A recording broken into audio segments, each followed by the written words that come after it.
Hello, dear students. So I wanted to say a few things, kind of a couple of few things, maybe almost many things, um, about existentialism as a humanism, focusing on this reading for this week where we move to the end of the lecture and into the post-lecture discussion, taking a few key points from this section and sort of putting it together with what we've already been reading to give us a more holistic picture of what Sartre is trying to do.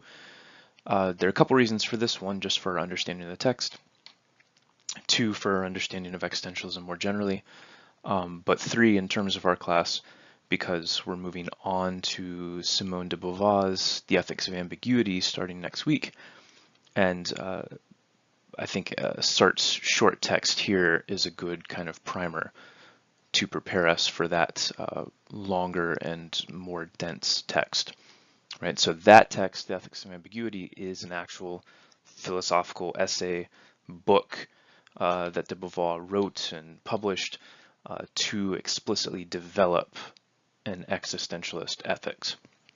It's something that Sartre only hints at in his own work. He hints at it some here. He kind of worked on it through his life, but he never really published, like, here's my existentialist book on ethics. And de Beauvoir did. So she's the one who really took it and developed it in that direction thoroughly.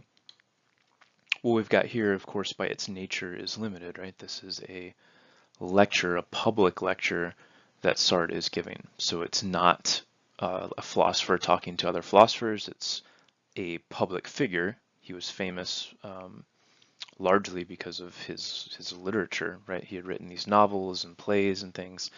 And so he was sort of more publicly famous for that.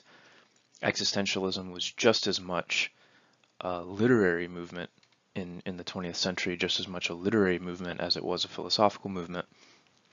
And so he's responding to various criticisms of existentialism that sort of mix misunderstandings of different elements of it. And so on the one hand, that's really nice because it's a public lecture. For the most part, it's relatively straightforward, the kind of language he's using. He sets it up really nicely, like, here's these 4 criticisms, here's my response to them, let me tell you more about that stuff I just said, right? And so we get these developments of these key concepts. But it also means that you get all these sort of brief references to other things, like brief references to other philosophies, brief references to sort of the political climate, brief references to other things that Sartre's written about or other elements of existentialism that have come up in his novels or plays or his other philosophical work. And you don't get that developed because, right, it's a public lecture, there's only so much time that you're doing this. So we'll kind of use all this as a basis and keep developing it through the ethics of ambiguity. There are things in ethics of ambiguity that are going to make more sense since you've already done this work with existentialism as a humanism. And then there's things here in existentialism as a humanism that I think you'll have a better grasp on after you've gone through the ethics of ambiguity.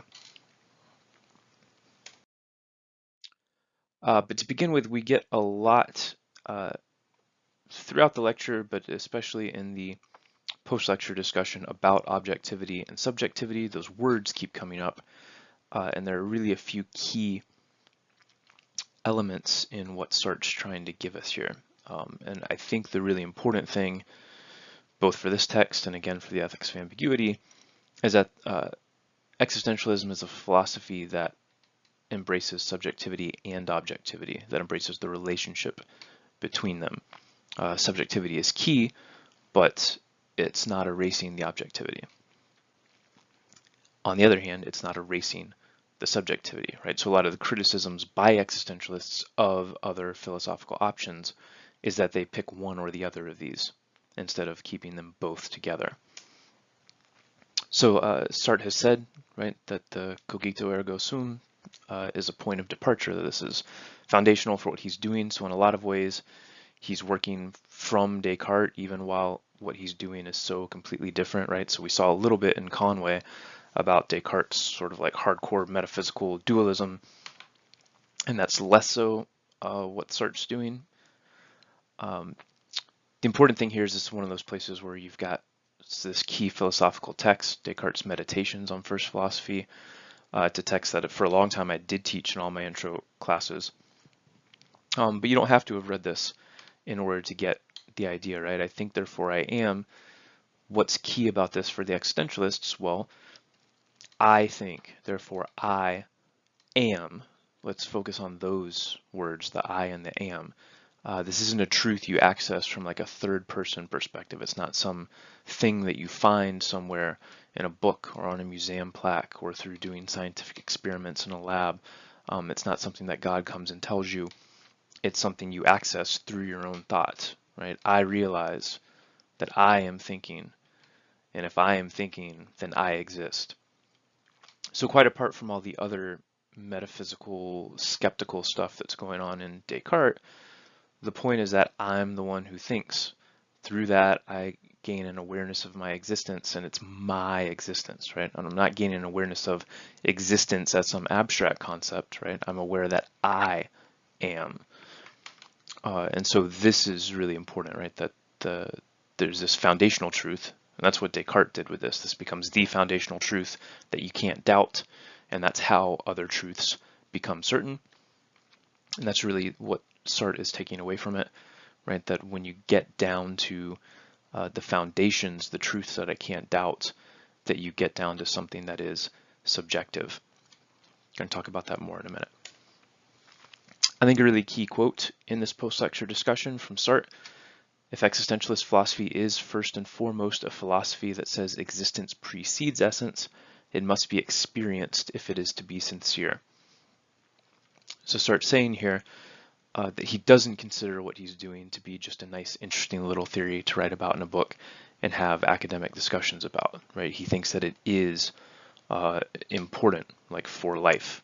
It's something that you do, right? You don't just think about existentialism or talk about existentialism. You do existentialism. You do exist. And he notes that there's a kind of sincerity that's involved in taking on this perspective, and that you really don't understand it if you're not willing to kind of look at it from the inside and kind of pretend for a bit. So as you're doing this, like, pretend you're an existentialist for a bit. It'll help your understanding. Another key point in the common criticism is that subjectivity becomes subjectivism or relativism in the sort of bad sense. Well, a lot of philosophers tend to think it's a bad sense.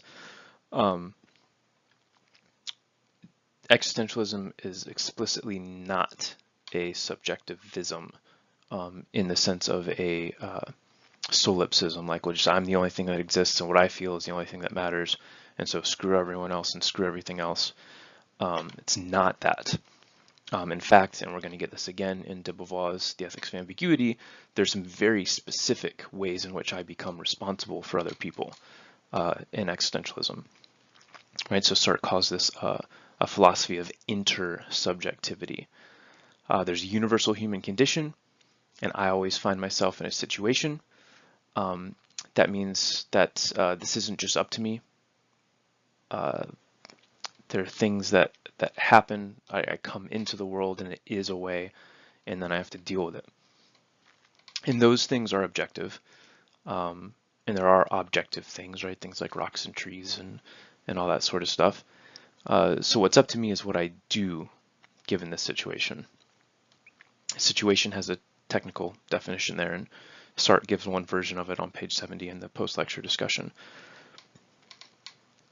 I am defined by my choices, right? That's existence precedes essence.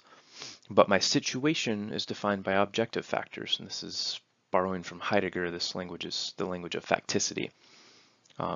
So facts, facticity. There are things that are facts about me and about the world that I live in, but those don't define the meaning of me and the meaning of the world that I live in. But you need both, right? You need those objective factors there that sort of limit a situation and give you the set of probabilities within which you can act, right? There are things that you can choose to do, and those are always limited, and so those limitations become an important part of what it means to exist. So coming around to what I mentioned a minute ago about intersubjectivity and about the certainty of truth being found actually in the subjective rather than the objective, this comes up a lot in the post-lecture discussion. Here's, I think, a really simple way to think about it. This is simplified, but it might help to start with. So truth is a kind of value, right? So think about it, if you think about it that way, truth is a kind of value, right? We think truth is good and false is bad. We seem to care about the truth, or we say that we care about the truth. So if it's a kind of value, well, existentialists understand values as something that are created, right? They're not predetermined, or they're not preset. Values aren't out there in the world and we find them, right? It's not a matter of discovery.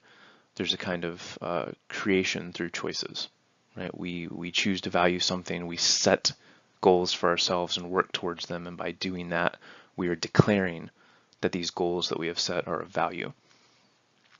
And there's this great quote, and this becomes really important again as you go through existentialism, as we go through the ethics of ambiguity. Freedom wills itself as the foundation of all values. So what is it that freedom chooses ultimately, right? Freedom chooses itself, right? The ultimate value is freedom itself. Why? Because freedom itself is the source of all value. Without freedom, you don't get any values. So the sort of ultimate value, if you want to think about it in that sense, the foundational value is freedom itself. There's a sense in which to affirm any particular value is to affirm the value of freedom, because that particular value only gains its value through an act of freedom. So bringing that back to truth, if truth is a kind of value, then there's a sense in which freedom is foundational for truth. And just thinking about subjective and objective, remember that the existentialists, they're going to talk like kind of positively about subjectivity and kind of negatively about objectivity, but they're really not trying to separate the two, right? They're trying to say we can make a distinction between them, and a good philosophy, a philosophy that does what we need it to do, a philosophy that gets human existence right, is going to hold on to both of these things, the subjective and the objective. And please forgive my dogs for a moment. So freedom belongs with the subjective point of view, if you think about it that way, and then objectivity goes along with a sort of determinism. And this is what's going on in the discussion between Sartre and Naville. Objectivity consists in these fixed essences, right? Objectivity is facts about the world, stuff that we can put numbers to and we can put in a lab, and do all these sorts of things. So we're used to thinking of this objective sort of point of view as being the point of view that goes along with truth, right? We say things like facts. Facts are what are true. And then what we mean by that is other kinds of stuff is not true. But facts only tell us about the way things are. I say only, I think that's pretty important actually. But facts tell us about the way things are, not the way things could be. And that becomes important. Again, in existentialism, time is very important. A lot of what we're going to have to grapple with in the ethics of ambiguity is how time is being talked about in a lot of different ways. But I think we say things like, we exist in the present. All I have is now, right? YOLO, right? Seize the day. All these sorts of things. And a complete picture is probably that we live across time, right? One way to think about existentialism is that we're coming from the past, and that's objective. Nothing I can do about that apart from time travel movies. And then, of course, I'm in the present making decisions, but I'm always pointed towards the future, right? The direction for my life is towards the future. And that's not something that is, that's something that could be.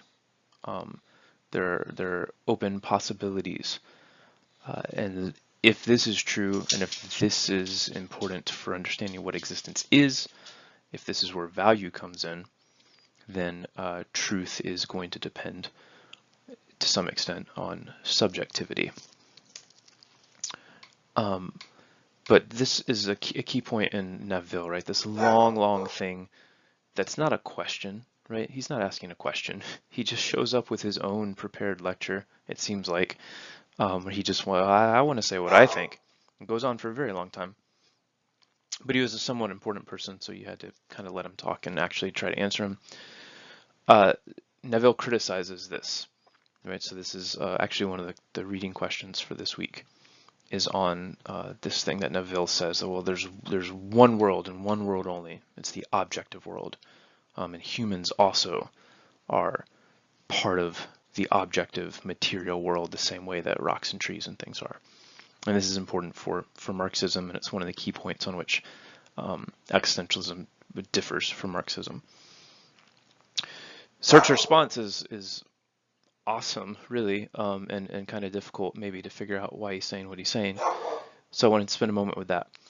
So Sartre says, if everything is really objective, if there's just the material world and everything's predetermined according to mechanical laws, then there is no such thing as certain truth. We're used to an appeal to objectivity, right, to facts, in order to guarantee the certainty of truth, right? So we say certainty and objective truth go together. But according to Sartre, objective truth actually undermines any possibility of certain truth. But Sartre actually turns it completely around.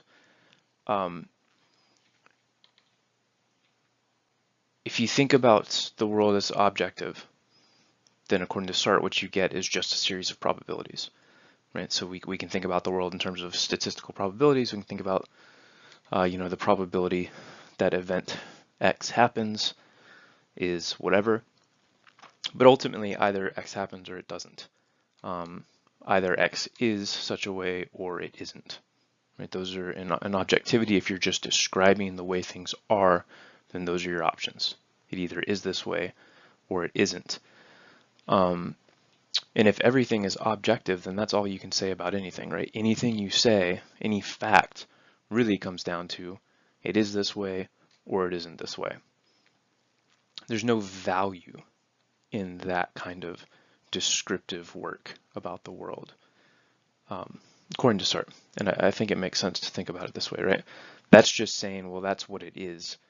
You don't get away to say that it's good or that it's bad or that I want to do this or that I don't want to do this, because it just either is this or isn't. So you actually need subjectivity as a point of certainty, right? Of a way of inserting value into the world. All right. So Sartre also says a little earlier in the lecture that existentialism is a philosophy of action and commitment. He says it's a morality of action and commitment. So what does he mean by this? I think there's this character of philosophy, and I hope that we've disabused you of this by now, but it's possible that we haven't in this course. There's this idea that philosophy is just people sitting around thinking about stuff. And it's true that philosophy is a lot of sitting around and thinking about stuff. I mean, it is. But if you have this character that's all it is, just thinking about stuff, maybe throwing weird words like weird or strange or esoteric or something like that in there too. If that's what you think philosophy is, then what are you going to think existentialism is? Well, it's going to be thinking about depressing stuff. And there's all these words like anguish and abandonment and despair. There's an awful lot about death in existentialism. It's pretty important to think about death if you're going to do existentialism. And so you get this kind of caricature, which is, in fact, what's there in some of those criticisms that Sartre opens his lecture with.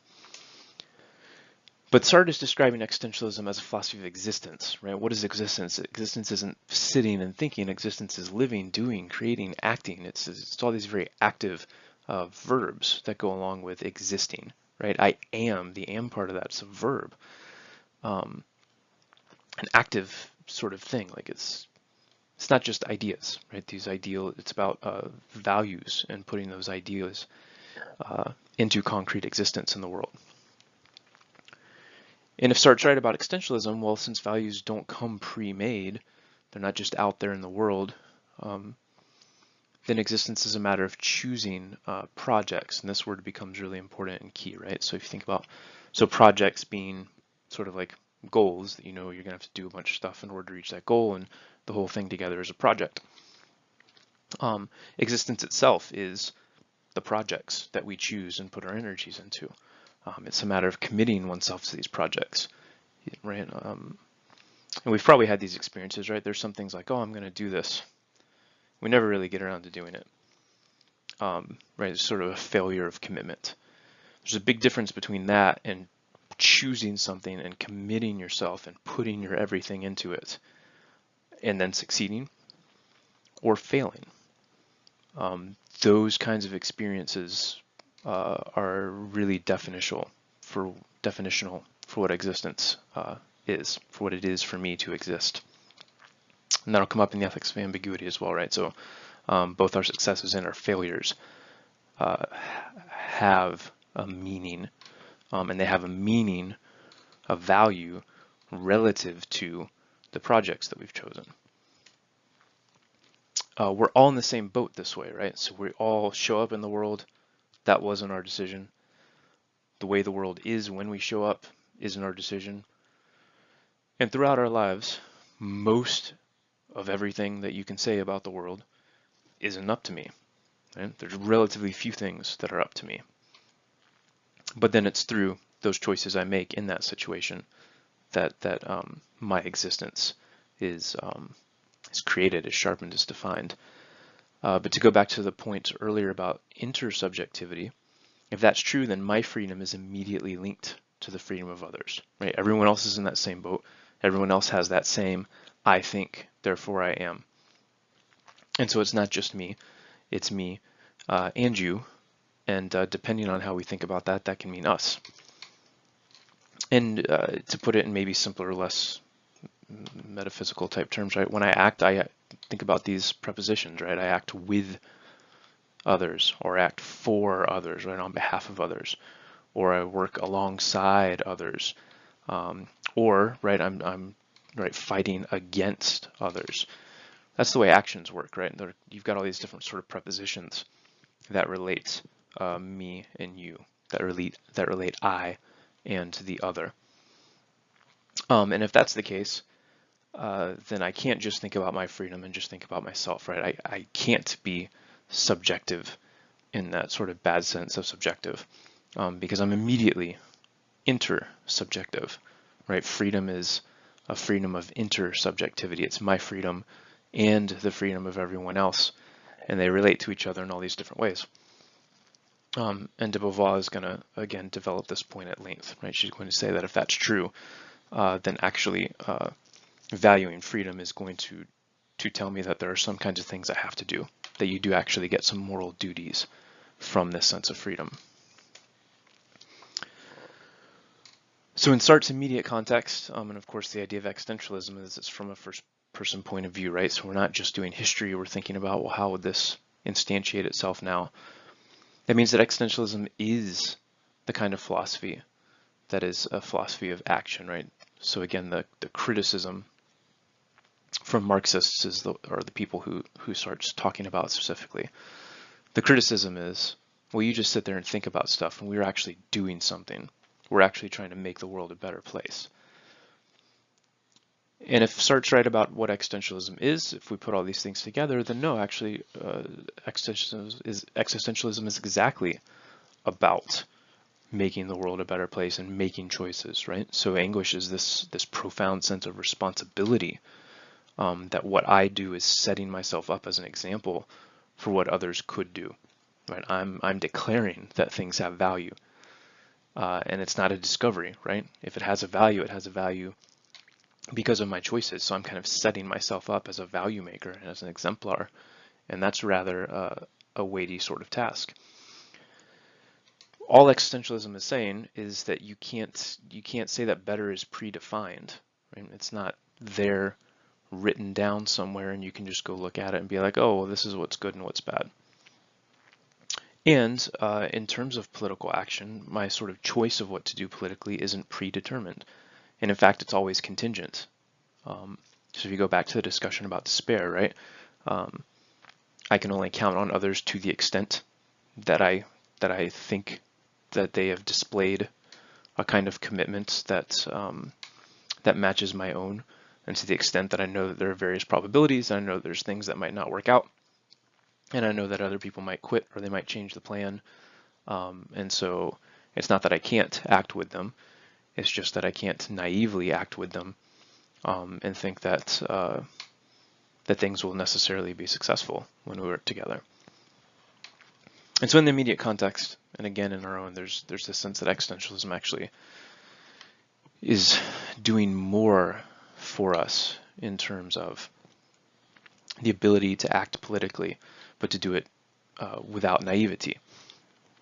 The ability to really care about these sort of big ideas and big plans about let's make the world a better place. That you can work on that stuff, but understanding the limitations of my own position, right? The limitations of everything I'm up against if I do that.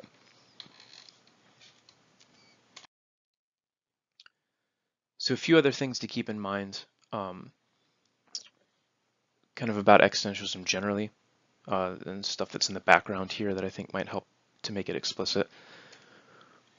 When we think about anguish, abandonment, despair, I don't think we should think of those as emotions as such, or at least if we're thinking about emotions the way that I think that we probably think about emotions, which are sorts of things that happen to us, right? I find myself feeling sad or happy, right?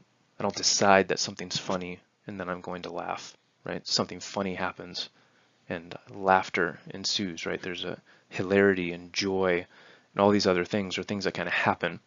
I'm responsible for my for what I do in the face of those, but the emotions themselves are only more or less up to me. I don't sort of choose to feel sad. I don't sort of choose to feel happy most of the time. These are things that happen, and then I make choices based on what to do with that. Actually, probably a really healthy relationship to my own emotions is to understand that, hey, sometimes I'm just going to feel this way, and sometimes I'm going to feel that way. What's up to me is what I do with it. I feel like that's a pretty healthy thing to acknowledge. So if that's true, then that's not what Sartre means by anguish, abandonment, and despair, right? If existentialism is a philosophy of action and commitment, then it's not about these things that happen to me passively.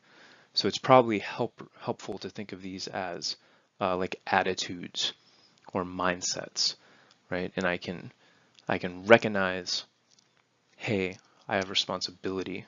Because of freedom, I am responsible, right? To be free is to be responsible. And so I can cultivate that kind of attitude, that way of thinking about what I do.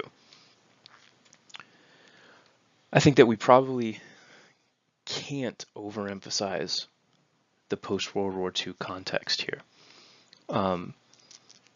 Existentialism had been around before Sartre, so really you have people like Kierkegaard and Nietzsche in the 19th century are really important, and then you have these people earlier in the 20th century like Heidegger, and some of these people didn't use the word existentialism about themselves, and some of these people explicitly rejected the term, right? Heidegger said, no, I'm not an existentialist, stop calling me that. But when you get to Sartre and de Beauvoir here in this post-World War II context, right before World War II is when some of their philosophy is starting, and then this lecture is coming just after World War II. They're explicitly grappling with the realities of a world that is post-World War II. All right, so Sartre and de Beauvoir are both French. I mean, Sartre was literally in a Nazi prison camp, a prison camp for, I guess POWs is the closest thing to say, right? He was captured in around combat, so he was like a prisoner as a soldier, even though don't worry about that. You can look that up if you want. The point is, the Nazis had just occupied France, right? Now France is free again, and so there's a lot of choices to be made about, well, what are we going to do? How are we going to set up our government? How are we going to make all these decisions about who we are as the French people, about our relationship to the rest of Europe and to the rest of the world. The national boundaries in Europe are shifting, and of course had already shifted, right? So at this point now you've got a Berlin Wall, or we're working on a Berlin Wall. All this stuff's going on. And you have this worldwide context in which, right, an awful lot of the world had been colonized by European powers. There were aspects of World War II, for those of you who are World War II buffs, you'll be like, oh great, we're finally talking about this. This is stuff I like to talk about all the time. World War II didn't just happen in Europe and Pearl Harbor and Japan, right? So I mean, there were a lot of places in, say, Africa and other parts of the world that were getting drawn in sort of on the periphery.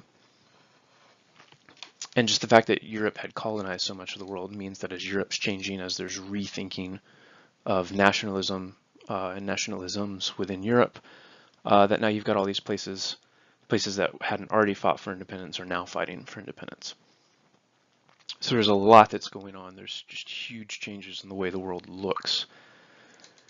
And I think this is helpful, right? So the idea is we really need a philosophy of action, a philosophy of responsibility and freedom in this time where we're thinking about freedom and we're thinking about what that entails in terms of responsibility towards people in other countries.